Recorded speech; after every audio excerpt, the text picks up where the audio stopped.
Man, Samurai Jack is a badass. Well, to answer your thoughts, alrighty guys, it is Quadman here today giving you my Season 5 Episode 3 review of Samurai Jack. And this episode was awesome, but it had a completely different feel from the first two episodes. So the first episode of Samurai Jack Season 5, it gave you a feeling of trying to set up what's going to go on with the Daughters of Aku obviously chasing Jack and kind of getting us back into the groove of things with seeing what's been going on with Jack's life. How much has he been hallucinating? What's his mental health? What's his physical health? Why isn't he aging? And then we see episode 2, Jack is on the defensive end. He is being chased around by the Daughters of Aku and he's losing. Like, he gets injured.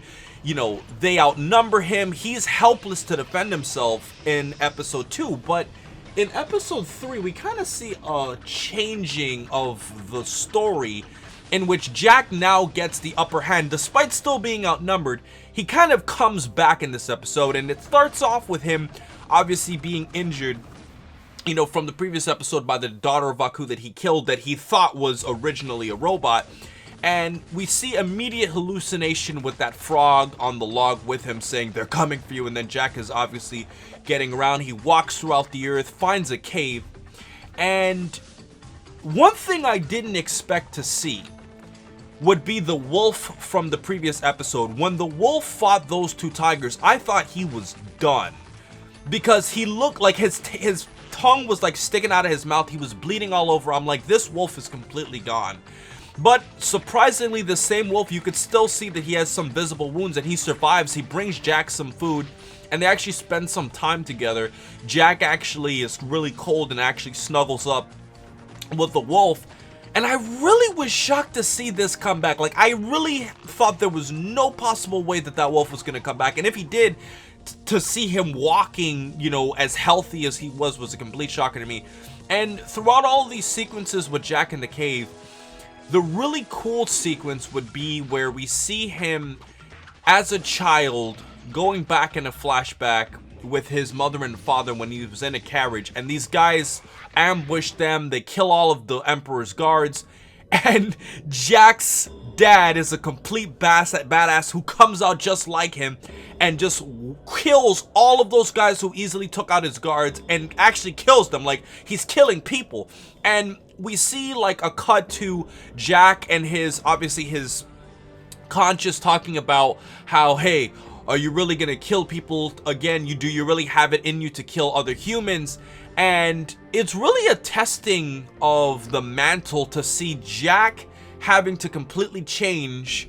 And it's also a changing of the story too, to see Jack now killing humans, because obviously the conscious was talking about you've never killed a human before, and some people in the previous review were saying Jack had killed some bounty hunters beforehand. And I went back and I watched the scene, and it's kind of implied that they could have died, but it wasn't flat out confirmed. But now we get from Gennady, the actual showrunner himself, along with Jack, that he hasn't killed an actual person for sure now. So to see Jack now changing, that he wants to survive so much that he's willing to kill humans, was definitely emphasized a lot more in this episode than it was the last, because Jack actually completely kills 3 of the Daughters of Aku. So now let's talk about the Daughters of Aku. So Jack gets out, wandering the world. He's ambushed once again in a snowy area, and the Daughters of Aku want to fight Jack. There's actually some dialogue unlike the previous episode, and he's like, "Do you want to face your destiny?" And they start fighting. Jack immediately stabs 2 of the Daughters of Aku with those spears. So they have already lost 3 people now. He killed one of those girls in the temple. He's already killed 2 flat out the bat. He continues to fight these Daughters of Aku, and then he manages to stab another one. So those are 4 completely taken out. And this was a brilliant scene as we see Jack literally running throughout Earth, and it's a completely white background, white completely with snow, and you see like the contrast with the dark black of the Daughters of Aku walking throughout the snow, and Jack is literally running with little to no clothes on, and it's incredible to see him fighting in such a circumstance with literally nothing that he's wearing. And they start fighting, and Jack gets on this log, and to me, this was a very weird sequence, but Jack gets rid of the weapon, and I thought the reason he dropped the weapon was because he probably thought that it would have been a lot more, I guess you could say, focused if he could use hand-to-hand combat, since he's fighting in such a small area and he's so close near the edge of the log itself.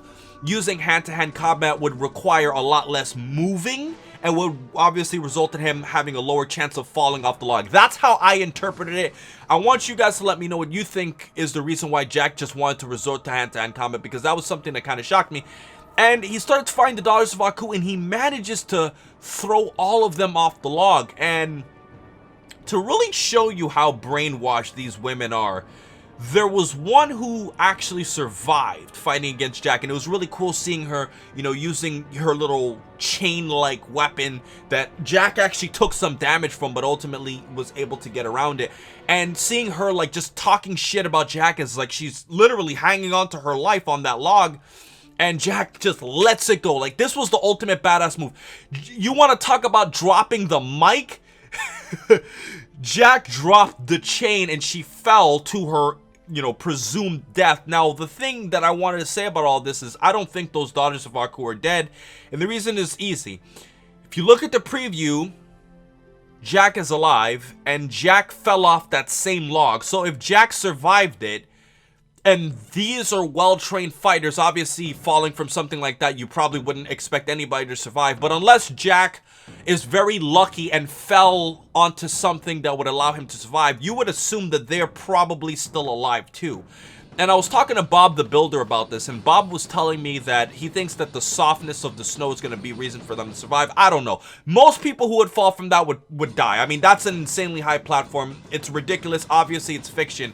But I think they're still alive, because I don't think they would have had them fall off in the same area that Jack would have if they were going to die in the same fashion. So I think they're all survived, and I think I think it would have been too easy for Jack to kill the Daughters of Aku. Just all of them just falling off like that. I think that would be a little too easy to kill 6 Daughters of Aku in one episode, and I think they obviously wouldn't just pace it that quickly. So ultimately, guys, I thought that this was a very fun episode. It was interesting seeing Jack, you know, obviously coming back with the Zenkai boost, taking the upper hand, and going on the offensive side of things. I mean, he was still defending himself, but he kind of took control of this episode, and it was really cool to see this fighting over snow, and to also see the wolf come back and have some time with Jack, kind of like some imagery for like how they both went through their dire battles and managed to survive. That's how I interpret it. The wolf killed those 2 tiger-like animals and survived, kind of similar to how Jack is doing it with the Daughters of Aku. So I want to know what you guys think in the comment section below. I really enjoyed this episode. Every episode has been a 5 so far. And let's talk in the comment section below. I love interacting with you guys in these Samurai Jack reviews. So with everything else said, please remember to rate, comment, and subscribe. And remember, as I always say, to have a great day, guys.